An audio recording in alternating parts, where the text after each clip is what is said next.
आप देख रहे हो आदिवासी मीडिया चैनल। लेकिन मैं आज आप सब लोगों को बता देता हूं कि ये हजारों का वैचारिक मंच ऐसे ही तैयार नहीं हुआ। दादा भंवरलाल परमार और हम लोग एक मोटरसाइकिल पर 3 लोग बैठकर, मैं, भंवरलाल दादा और कांति दादा, 3 लोग एक मोटरसाइकिल पर, और डूंगरपुर से उदयपुर और उदयपुर से प्रतापगढ़ जाकर एक छोटा सा 20 और 25 लोगों का कैडर कैंप, 20 और 25 लोगों का प्रशिक्षण शिविर आयोजित करते थे। और रात को 11 बजे 10 बजे वहां से फ्री होकर वापस डूंगरपुर जाकर उदयपुर आना।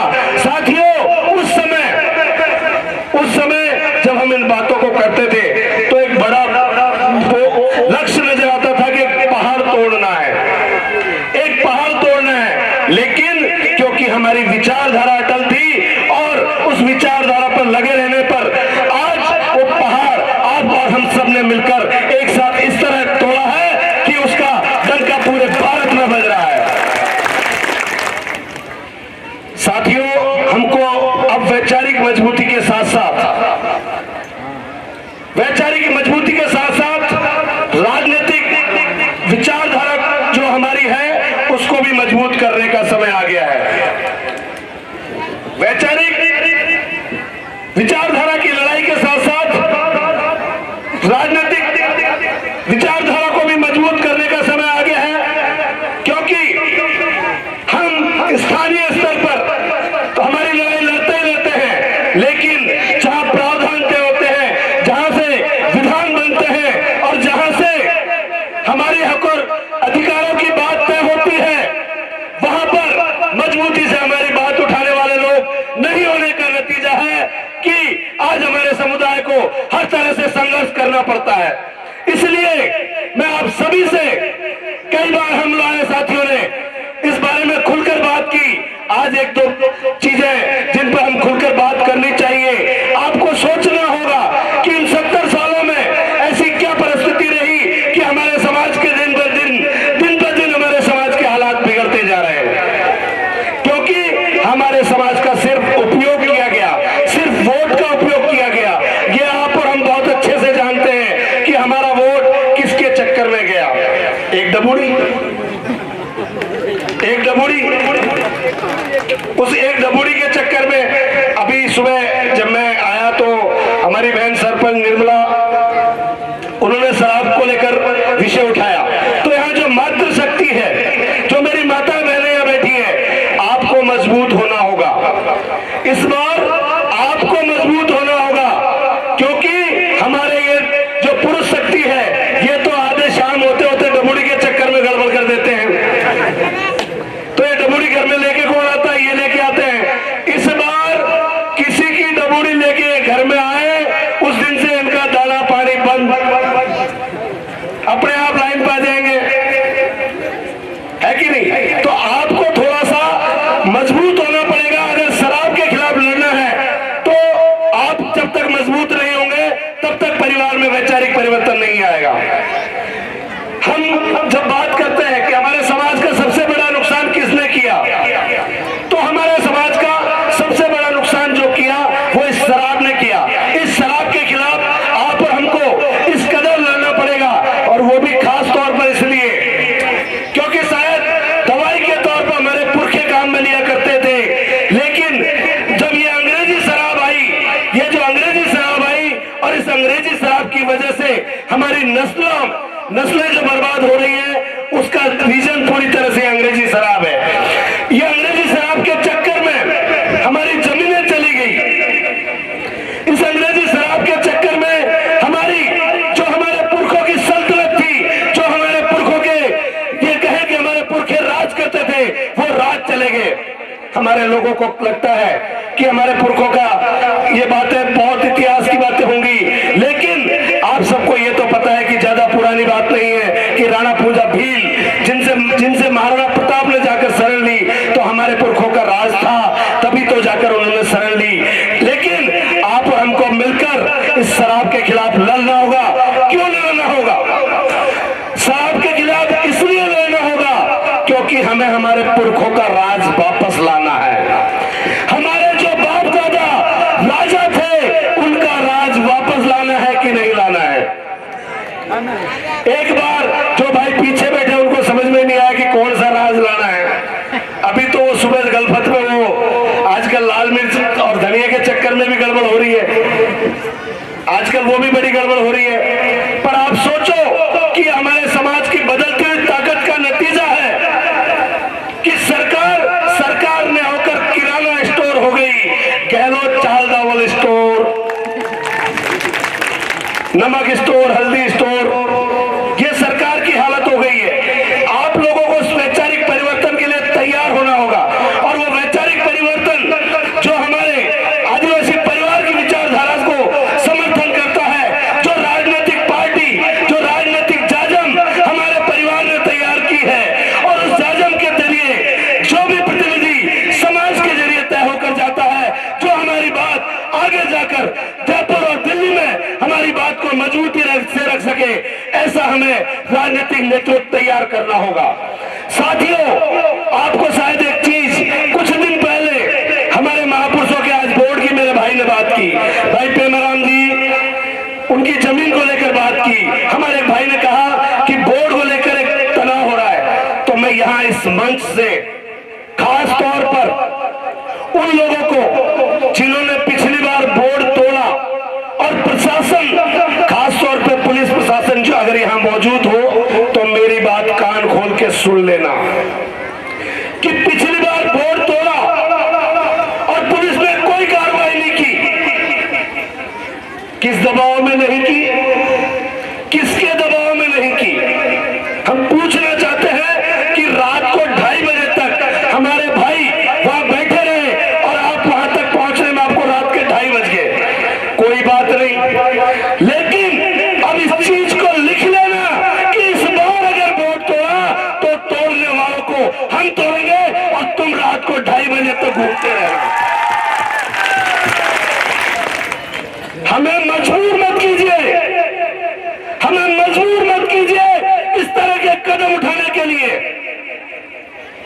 हमें मजबूर मत कीजिए हथियार उठाने के लिए। लेकिन ये मत भूलिए कि हमने हथियार चलाना छोड़ा है, चलाना भूले नहीं है। आज इस मंच के माध्यम से हमारे महापुरुषों के जब भी बात होती है, कितनी घटनाएं हुई, कुंभलगढ़ केलवाड़ा में राणापुर जब भीड़ की मूर्ति तोड़ी जाती है, और उस समय सोचने वाली बात है कि उस समय प्रशासन कहता है कि मूर्ति बंदर ने तोड़ी, लेकिन देखिए आपको किस तरह से ये शासन प्रशासन और यहाँ के नेता मिलकर बेवकूफ बना रहे हैं। उस दिन मूर्ति एक बंदर ने तोड़ी। अभी कुछ दिन पहले यहाँ के विधायक साहब का एक वीडियो वायरल हो रहा है, और विधायक साहब कह रहे हैं कि मुझे पता है मूर्ति कैसे टूटी, कहाँ मूर्ति तोड़ने की बैठक हुई, किसने मीटिंग की। ये वीडियो पूरे लोगों के मोबाइल पे वायरल हुआ। अब मैं यहाँ के पुलिस प्रशासन से, यहाँ के थानेदार से, यहाँ के डिप्टी एसपी से और एसपी से पूछना चाहता हूँ, भाई आपके यहाँ एक एफआईआर दर्ज हुई, उसमें कोई आदमी उसके बारे में खुलेआम कह रहा है कि मुझे पता है मूर्ति कैसे टूटी, किन लोगों ने कहा मीटिंग की। जब हमारे एमएलए साहब को ये सब पता है तो पहली बात, एमएलए साहब उस दिन चुप क्यों बैठे थे जिस दिन बंदर मूर्ति तोड़ के जा रहा था? जब तो कह रहे थे बंदर ने तोड़ी, और आप कह रहे हो कि मुझे पता है कि मूर्ति कैसे टूटी और मूर्ति तोड़ने के लिए किसके खेत में मीटिंग हुई। तो पहली बात, आप उस दिन चुप क्यों थे? दूसरी बात, चलो आप उस दिन चुप थे, हो सकता है किसी बाप ने आपका कान दबा दिया हो, वैसे पहले दबाया नहीं दबाया, अब बाप पक्का आ गया तब आपका कान मरोड़ेगा। दबाने की बात छोड़िए। अगर उस दिन आपको नहीं पता था और बाद में आपको पता लगा, तो मैं आपसे एक बात फिर पूछना चाहता हूं कि जब आपके क्षेत्र में इतनी बड़ी घटना हुई, आप यहाँ के विधायक हो, आपको पता लग जाता है और आपने पुलिस को नहीं बताया कि भैया ये लोग तोड़ने वाले यहाँ बैठ के साजिश की, इसका मतलब कुंभलगढ़ विधायक वहां पूजा की मूर्ति तोड़ने के षड्यंत्र में शामिल था कि उसको सब कुछ पता था, उसको सब कुछ पता था, लेकिन समाज को गुमराह करता रहा और बोलता है कि मूर्ति बंदर ने तोड़ी। अब मैं पूछता हूं यहाँ के पुलिस प्रशासन से कि जब विधायक साहब खुलेआम वीडियो स्टेटमेंट दे रहे हैं कि मुझे पता है कि कहां बैठक हुई कहां नहीं हुई और ये वीडियो पूरे लोगों में वायरल हो रहा है, तो पुलिस वालों के आंख कान नाक नहीं है क्या भैया? या विधायक साहब से दो सवाल करने में फटती है? नौकरी विधायक साहब ने दी है क्या? नौकरी विधायक साहब ने दी है क्या? पूछते विधायक साहब से कि किसने मूर्ति तोड़ने की साजिश की और नहीं बताते तो फिर कानून का डंडा चलाते तो अपने आप बताते और मूर्ति तोड़ने वाले सामने होते कि ये साजिश किसने की। मुझे लगता है कि जिस हिसाब से विधायक साहब के स्टेटमेंट है, इसका मतलब पूरी प्लानिंग विधायक साहब की है कि शायद मूर्ति तुड़वा के दोबारा मूर्ति लगवा के क्रेडिट लेना चाहते हैं और मेरे समाज को बेवकूफ बनाकर फिर से वोट हड़पना चाहते हैं, तो इस बार नहीं होगा।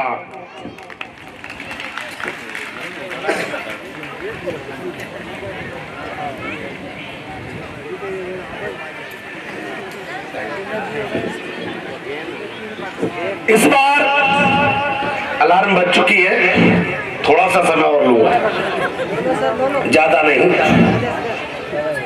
क्योंकि मुझे पता है 5 बजने के करीब है और भी कई वक्त बाकी है। तो इस बार ऐसा नहीं होगा। आप 75 साल से हमारे लोगों को बेवकूफ बनाकर वोट लूट रहे हो और कितना बेवकूफ बनाओगे। अभी ताजा घटना पीपला की, मैं पीपला से यहाँ मौजूद मेरे भाइयों से एक बात पूछना चाहता हूँ कि उस दिन 15 दिन का वादा किया था कि 15 दिन में पट्टा बना देंगे, 15 दिन में मूर्तियों का अनावरण हो जाएगा, हुआ क्या? 15 दिन में आपके पास पट्टा आया क्या? पट्टा आ गया तो अनावरण क्यों नहीं हुआ भाई?